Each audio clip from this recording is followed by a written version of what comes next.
olulimi akhil kalimu olulimi lw'olukozesezza otya buli omu wa kitiibwa Allah yamuwa olulimi abaddu bayina ennimi nga bw'olina olulimi abaddu bayina emimwa nga bw'olina emimwa naye fa kaifa tasta'milu lisana olulimi olukozesezza otya boovuma bayina emimwa mbaka sallallahu alayhi wasallam kyagambye nti man yadhmanu li yenna abankuumidde olulimi lwe n'olukuuma lillah n'otakosebwa n'otalyazamya n'otavuma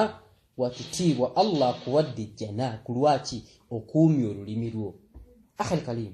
al-abdu la yaqulu kalima baka yagamba nti al-abdu omuntu la yaqulu kalima asobola okwogera ekigambo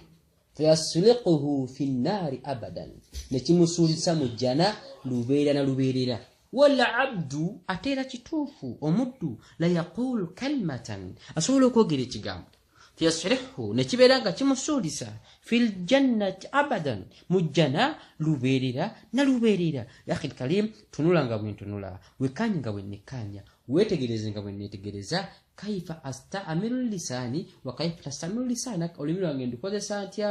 naawe olulimi lwo olukozesa otya shahada tujja okugera ku lulimi saate n'anaava mu busiraamu ayogera ku ki ku lulimi kati olukumya otya olukozesezza otya owangadde otya ekiraga entegeerayo ebiri mu mutwe n'ebiri mu ggwe n'ekitiibwa kyo al-lisan lwe lulimi lwo kuma olulimi muganda wange lwefuge lukufuge lubeere nga luli mu kintu ekyangu okuuma kitali kizibu kyakuba nga kikosa oba okulyaza amaanya nakyo abalala awo nno tujja waduwa kitibwa Allahu jalla wa ala abalungi nga tukuumye ennimi zaffe